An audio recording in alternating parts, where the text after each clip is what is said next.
G'day guys and welcome to ReDriven. Now look, I know what you're thinking. Isn't creating a list of the top 5 underrated BMWs taking an enormous risk considering how passionate and let's say assertive BMW fans can be? Well, we completely agree, hence why we didn't technically create this list, we just facilitated its existence. See, we reached out to multiple BMW owners groups, BMW fan pages, BMW sales staff and mechanics, BMW specialist technicians. So the BMWs that make up this list, they're there because they were voted there by these BMW fans. We just tallied the votes. So, kicking things off, it is the E53 X5, but specifically the 4.6 IS V8.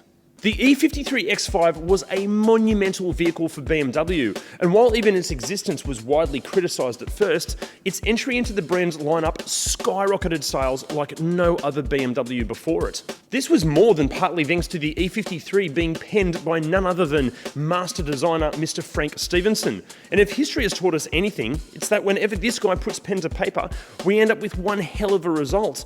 And with how well the E53 is aging, at least aesthetically, he's nailed the looks yet again. Okay, look, yes, as mentioned, some felt that the X5 was maybe a touch obnoxious and maybe bombastic, and it went against everything BMW stood for when it first arrived. And even now, many discredit and ignore the first gen X5 as just being an old BMW. However, regardless of how large and heavy the X5 was, at least when compared to the ultimate driving machines that preceded it, the 4.6 IS X5 still, and to this day, it gets up and hustles in terms of performance. The 255 kilowatt, 480 newton meter, 4.6 litre V8 will propel you from 0 to 100 kilometres an hour in 6.5 seconds, which was pretty incredible acceleration for an SUV at the time.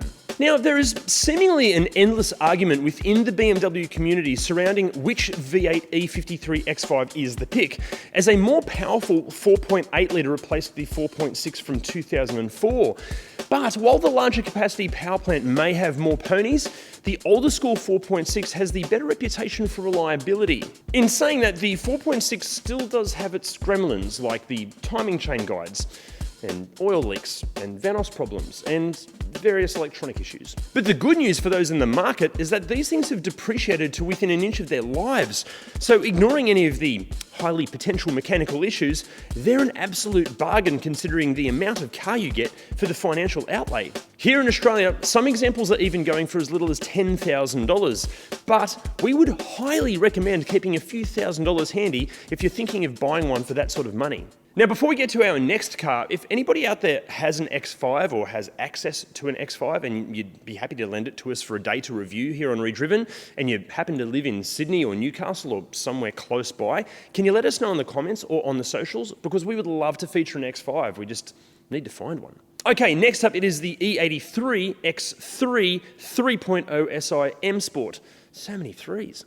Now, for those of you that are new to BMW, or even those that have done their absolute best to ignore the brand's SUV lineup, basically the E83 is the first generation X3, and the 3.0 SI M Sport is the top spec post-midlife update variant, packing a 200 kilowatt, 315 newton meter, 3 litre straight 6, and it's kitted out with a host of M performance goodies. Now, much like the X5, these things have depreciated like a skydiver with a faulty parachute. Some examples of the 3.0 SI are asking as little as $9,000. And bear in mind, this car is quite a few years younger than the X5. So one could argue that being newer, this may be the smarter financial move. And if you can find a decent example of a 3.0 SI M Sport with BMW's iconic N52 engine, you could have yourself a very good thing. This will be a challenge as the M Sport optioned examples are bloody rare, and really anything fitted with the N52 3 litre 6 is becoming hugely desirable, as it is regarded as one of the best and most reliable BMW engines out there, thanks to it seeming to avoid the rod bearing failures and the issues surrounding the complexity of newer turbocharged BMW engines. But it is worth being patient and spending a little bit more cash to find one in this spec specifically, as many of the BMW experts that we spoke to, they wouldn't bother with the base variants of the X3, as they simply don't offer the same experience as the 3.0 SI M Sport. Okay, it might be a slightly odd looker and far from an obvious choice when it comes to buying a BMW, but it does offer so much car for the money, hence why it has made this top 5 underrated list. Okay, next up, it's the BMW Z3, or maybe Z3, depending on where you're watching this from, but it's a very specific variant. According to our BMW experts and those that voted, the Z3 that you'll want to hunt for are those fitted with the 3-litre M54 engine, and make sure it's a manual. One of the guys we actually spoke to is actually something of a Z3 specialist, and in his words, the 3-litre is the clear pick, the 2.8 is okay, but there are just too many variables, and the rest of them are just complete dog shit these days. His words, not ours. Even though the 3.0i won't quite have the poke or sheer dynamic ability of the Z3-based M Coupe or Roadster, which are both now considered classics and far from underrated, they're just rated, the 3.0i will still give you more than enough power to work with in the real world, and being a small front-engined rear-wheel drive BMW from the early 2000s, you will have a blast while negotiating the twisties as well. Plus, as it is based heavily on the E36 3 Series, when things require some mechanical attention, and they will because it's a 20-year-old performance car, the availability and cost of parts and labour hopefully won't send you bankrupt. Many out there simply don't appreciate the Z3, giving it a bad rap for looking either like a clown shoe or the quintessential hairdresser's car. No offence to any hairdressers watching this, obviously. But it seems like it's the Z3's image and aesthetics that make it such an overlooked thing, even when it is fitted with that glorious 170 kilowatt, 300 Newton meter 3-litre engine. But let's not forget, the Z3 is one of just 3 BMWs that James Bond drove, and surely if it's good enough for him, it's got to be good enough for the rest of us, right? I need to mention as well, I know that Z3 M Coupe is a bit of a weird looking thing, but that car does things to me at like a core DNA level. I would love to have a long-term relationship with that car. Anyway, up next, and while we're still in E36 world, it's the E36 328i. While the E36 M3 seems to grab all of the attention and continues to skyrocket in value, it's the 328i that many of us have completely forgotten about. And even within the E36 328i range, there are underrated variants of this underrated model. Being the most potent of the non-M3 E36s, being powered by the 142 kilowatt, 280 Newton meter, 2.8 litre M52 straight 6, many buyers went for the more obvious sports car style two-door coupe or the let's embrace the affluent lifestyle two-door convertible, making the four-door sedan more underrated. But, and this will depend on where you're located, the true king of underrated E36s is the sublime 5-door wagon, or the Touring as BMW call it.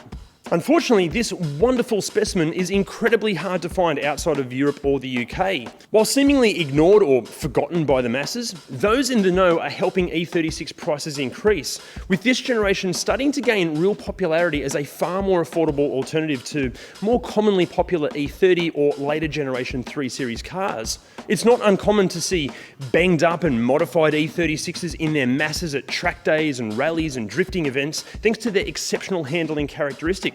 Generally speaking, the E36 is probably one of the cheapest front-engined rear-wheel drive cars on the used car market today.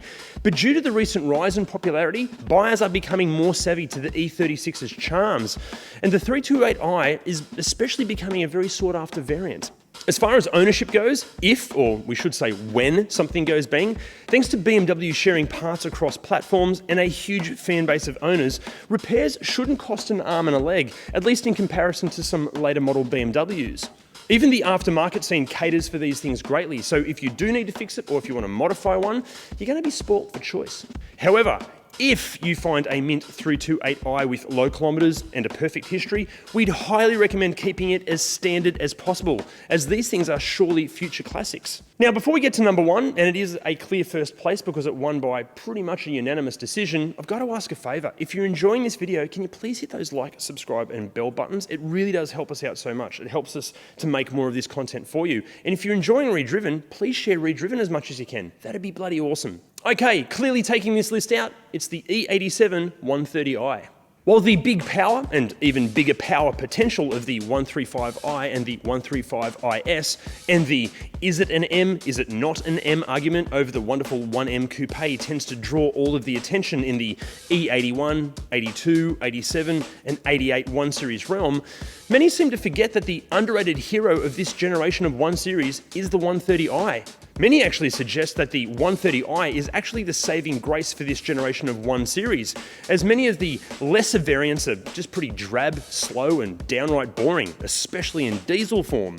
Even when it comes to the far more powerful turbocharged models, as these forced induction N54 and N55 engines have quite the checkered reputation when it comes to reliability and maintenance, thanks to the 130i receiving BMW's naturally aspirated 197 kilowatt, 315 newton meter, 3 litre N52 6-cylinder engine, and the fact it is a rear-wheel drive practical 5-door hatch, it's still a combination that doesn't disappoint.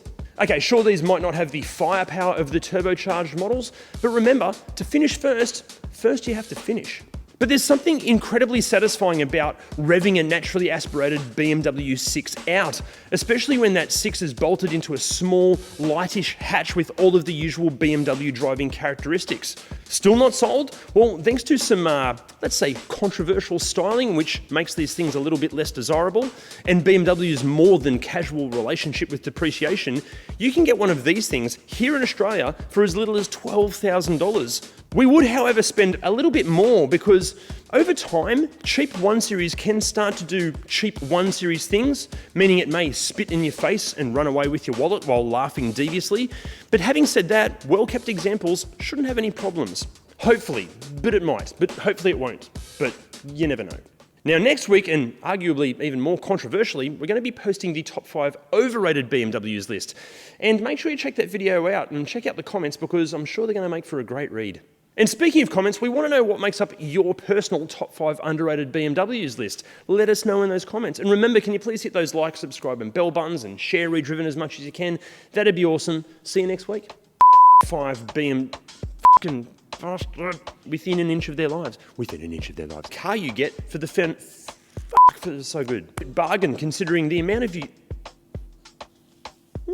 Find one in this spec specifically. As many of them, we're going to be posting we're going to be posting the top 5 overrated BMWs list. So make sure you check that. You asked it. Okay.